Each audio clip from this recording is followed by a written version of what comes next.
The Jack Benny Program, presented by Lucky Strike.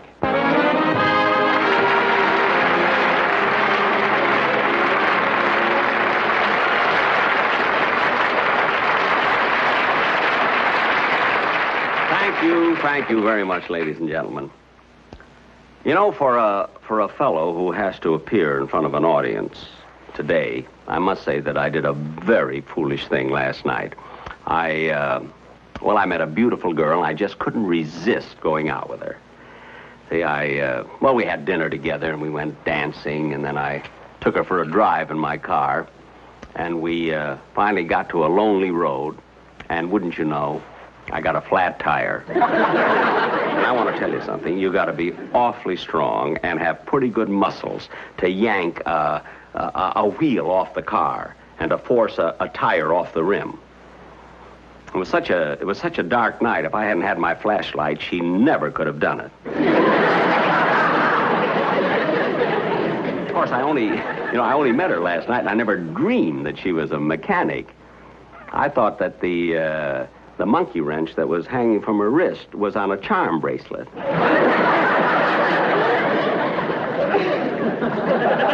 She got the tire fixed, then we had a wonderful evening, and I didn't get home till about 2:30. And, of course, I didn't want to wake up Rochester, so I took off my shoes and I tiptoed up the steps. Then I didn't even turn on the lights, and I went right to bed. And, boy, what a miserable night I had. When I woke up this morning, I found out that Rochester had rearranged the furniture, and I was sleeping on the table. And there's nothing more uncomfortable than using the bust of Beethoven for a pillow.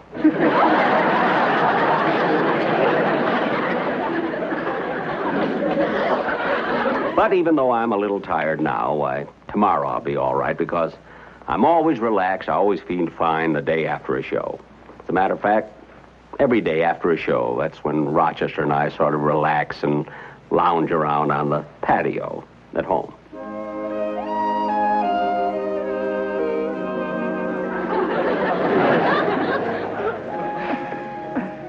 Rochester, why did you stop rocking? I'm sorry, boss. I got interested in this book. Boy, is it exciting. I don't care if it is exciting. Rock me some more. Yes, sir.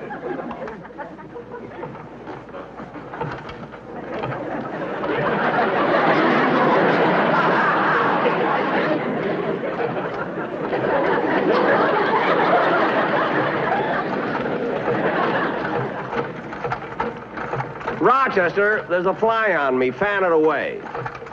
Yes.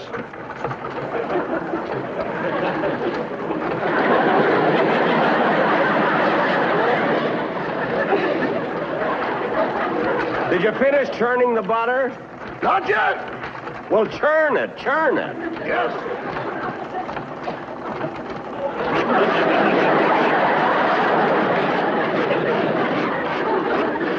How about the ice cream? Did you finish that? I haven't even started yet. Well, start it. I will.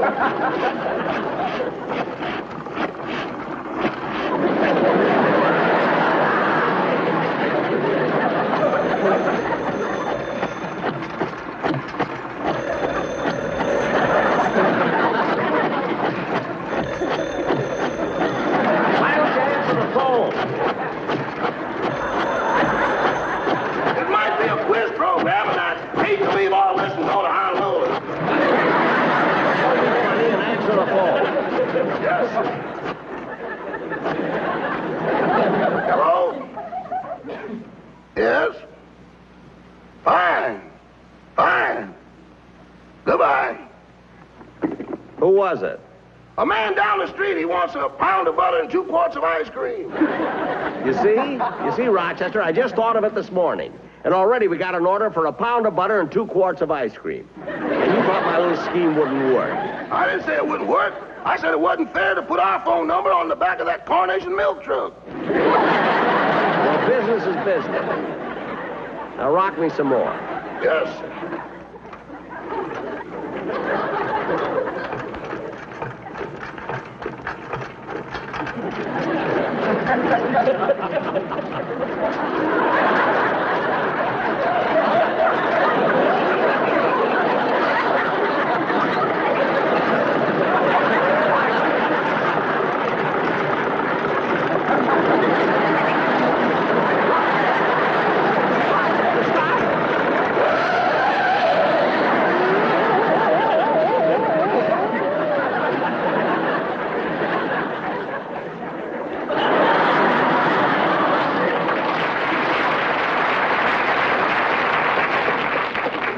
Rochester, why did you stop it so fast?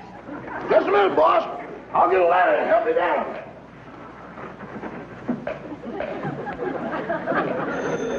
There you are. Answer the phone. It might be another order. I'll be done by myself. Yes. Hello? Mr. Benny's residence stars stage, screen, radio, television, and now rehearsing for Tarzan the Apes. Oh, hello, Miss Livingston. Yes, he's here. Just a minute, I'll call him. It's for you, boss. It's Miss Livingston. Oh, okay. Hello, Mary. This afternoon? No, I'm busy. Yeah, I got a golf date with Bing Crosby and George Burns.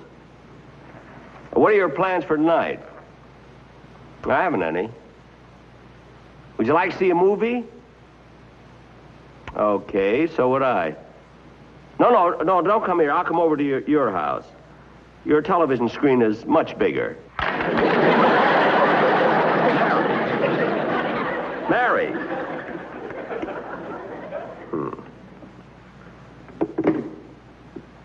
I don't know what she's mad about. Hi, Jack.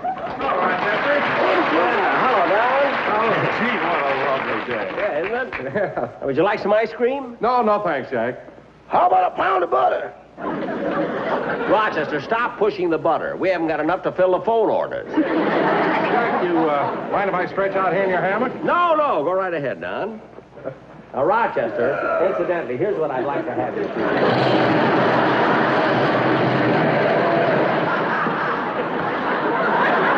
Rochester, come on, help. Don.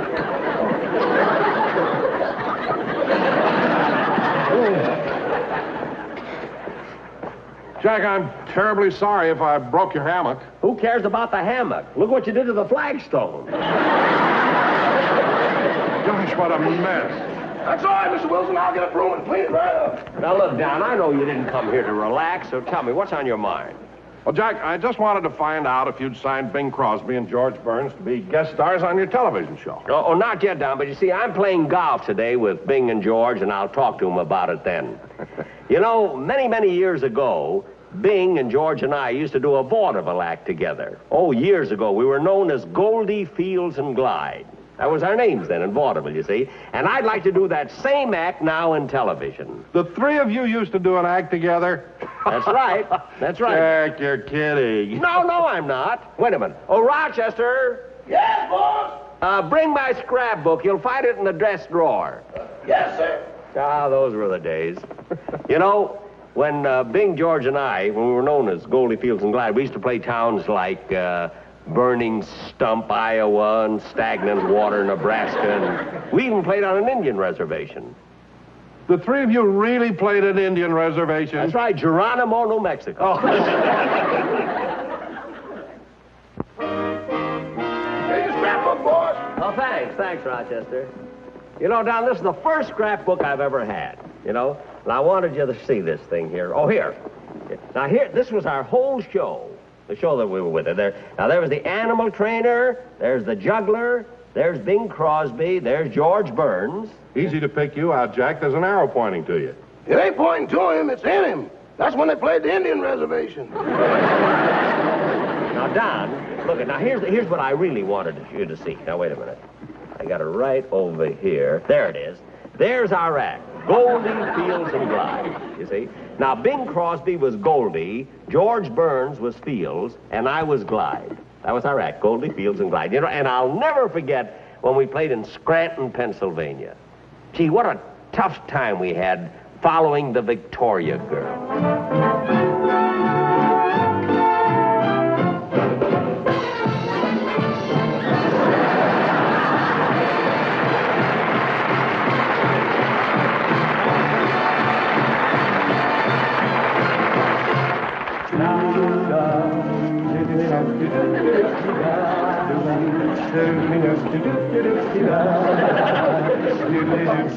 Oh, hear the steamboat whistle blowing. Honey, don't cry. When you know it's time for going. For me, dear, don't sigh. When the silvery moon and shine, way up in the big blue sky. Then you know my heart am pining for you, dear, don't cry. My heart will pine for you when the toil of day is through. Every little star gleaming from afar will be shining just for you, my little honey. My heart will pine for you when the toil of day is through. We'll be roaming in the gloaming, in the gloaming, we'll be roaming, oh my honey, I will pine for you. Bum, bum, bum, bum.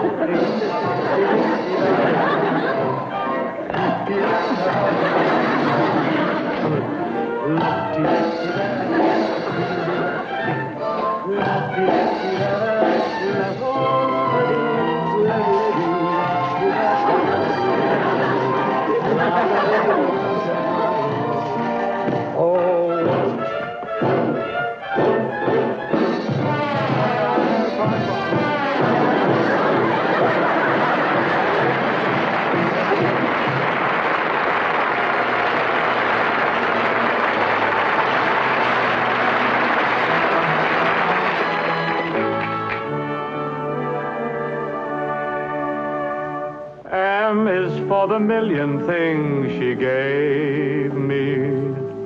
O means only that she's growing old.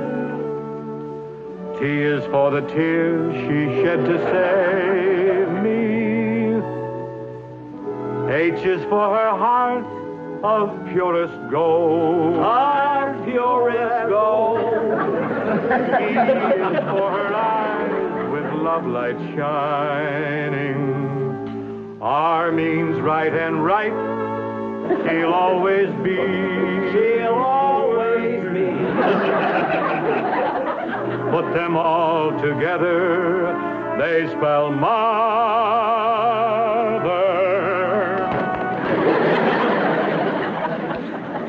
A word that means the world to me.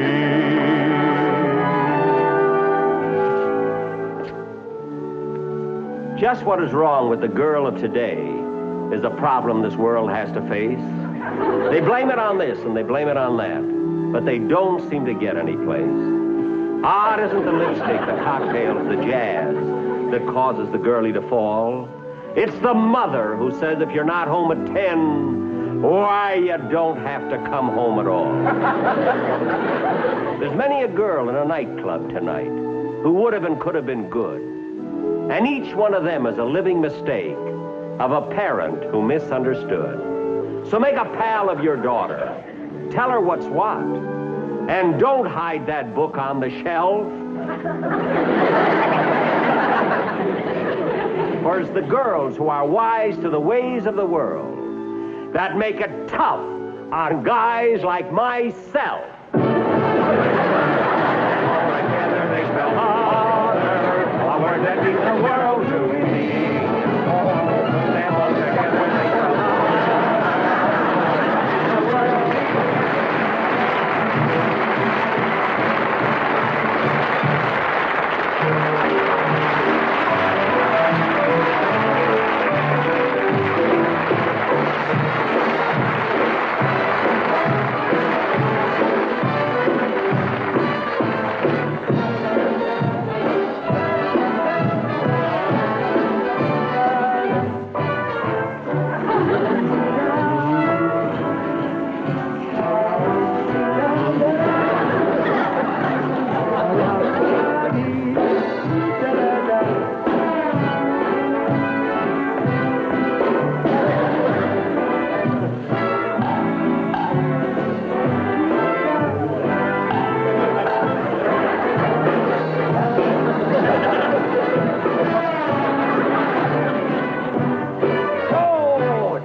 Ladies and gentlemen, this is the first time that we have ever appeared here in Scranton, Pennsylvania. You know, the three of us were born in New York, but you were such a wonderful audience that if we ever have a chance to be born again, we'd like to be born right here in Scranton.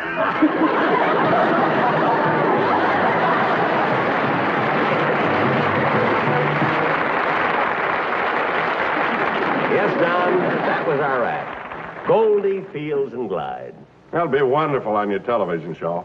But, Jack, I know you and George Burns are very good friends, and you'll work reasonably, but can you get Crosby? Don't worry, Don. I may have to soft soap him a little, but I'll talk him into it. That must be Mr. Crosby and Mr. Burns now. Well, I gotta run along, Jack. I'll let the boys in on my way out. Okay, Don. Hey, Rochester, you know, I'm trying to get Bing Crosby to appear on my television show, and naturally, I want to make a good impression. So run in the house and make a lot of sandwiches. But, boss, we haven't got any food to make sandwiches. No food? What was in the refrigerator? A disappointed mouse. A mouse? I tried to coax him out with a piece of cheese, but he didn't even see it. What? With nothing to look at but those white porcelain walls, he went snowblind. Rochester, stop making up a lot of silly things, will you? Hi, Jay. As soon as I get dressed, we'll all go out to court. Hey, what's this? That's a scrapbook. I was showing it to Don Wilson. No, I showed him the picture of the three of us when we used to be in vaudeville together. Oh, that was a rouser, wasn't it? Yeah. Years ago. Yeah. You know, Bing, I was thinking, you never hit the big time until you met Paul Whiteman and he took you to the Coconut Grove. Yeah, and George never hit the big time really till he met Gracie and took her to the Justice of the Peace. I got a funny answer for that, but I'm going to save it for my own show. It's quite a spot you got here, though, Jack. Is that the swimming pool, or is that where you wash your money? He doesn't wash his money. He saves the dirt and all. I'm your friend. Look, fellas, while you're here telling jokes, I'm going inside and change clothes so we can go out and play golf. Oh, Rochester, see that Abbott and Costello are comfortable. Yes, I'll fix them some refreshments. Bing, I got a hunch the reason for this golf date is that Jack would like to use us as guest stars on his television show. Oh, no, that's not for me. They tell me Jack pays practically nothing for guest stars. No, he pays big money. He does? Sure, he's the only one that's got those old dollar bills left. I wonder what Jack would want us to do on his show. I don't know about you, but I know you want me to sing. Oh, well, in that case, I better squeeze in a song right now. Want me to help you with a verse and two choruses? No, I'll fight it out. Well, help Jack with his shoes. I got a button hook. If I am fancy free and I love to wander, it's just a gypsy in my soul. There's something calling me from away out yonder. It's just a gypsy in my soul. I've got to give vent to my emotions. I'm only content having my way. There is no other life of which I'm fonder. It's just a gypsy in my soul. No cares, no strings. My heart's on wings. If I am fancy free and I love to wander, it's just a gypsy in my soul. No other life of which I'm fonder. It's just a gypsy in my soul. No cares, no strings. My heart has wings. It's just a gypsy in my soul.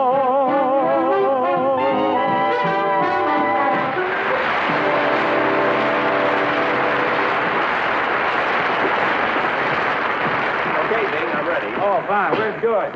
Oh, he's waiting for us out in the car. Well, let's go. No, oh, wait a minute, Bing. You see, the reason I asked George to wait for us in the car is, well, because I wanted to talk to you about something alone. Well, what about? Well, sit down. No, wait a minute. I think it'd be much more comfortable over there. Well, what is it?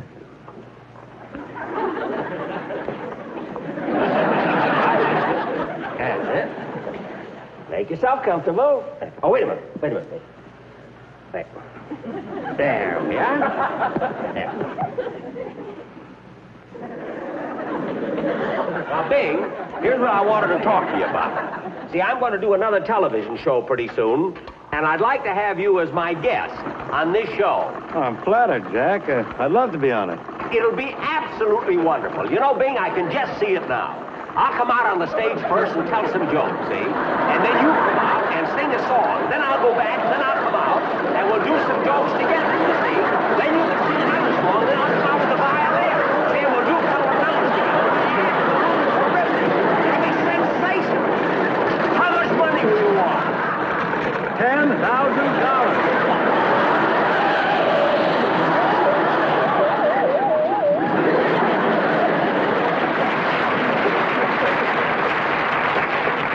Hey, Jack, come on, get me down out of here. I'm not going to let you down and you come down on your price. Oh, no, you don't. I won't budge. I'm going to stick to my price. You better do what he says, Bing. I've been up here for 4 months.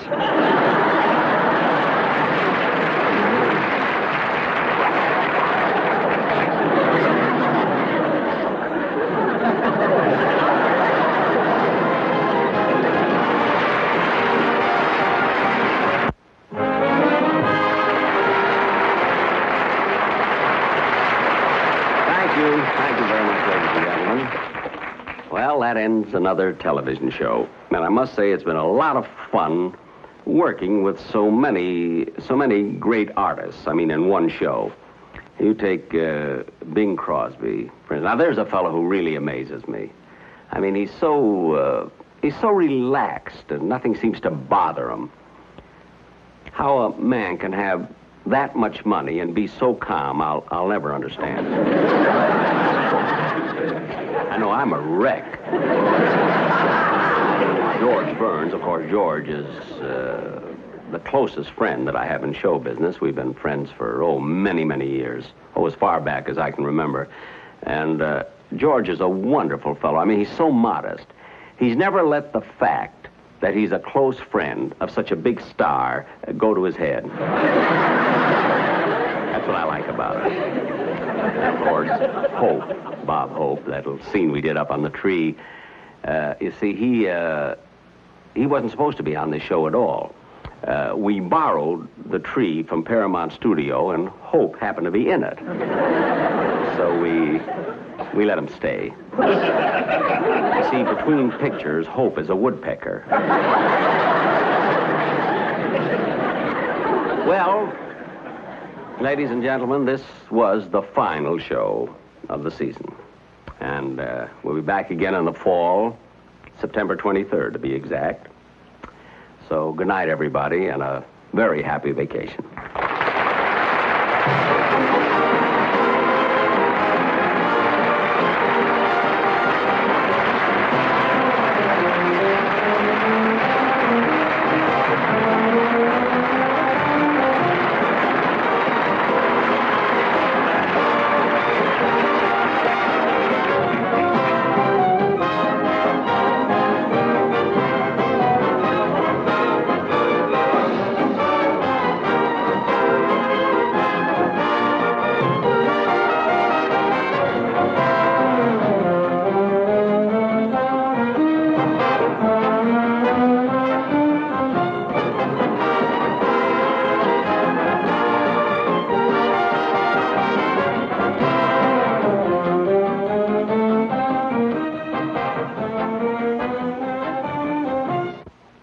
Remember, 1 week from tonight on this same station, be sure and watch Ann Southern in Private Secretary.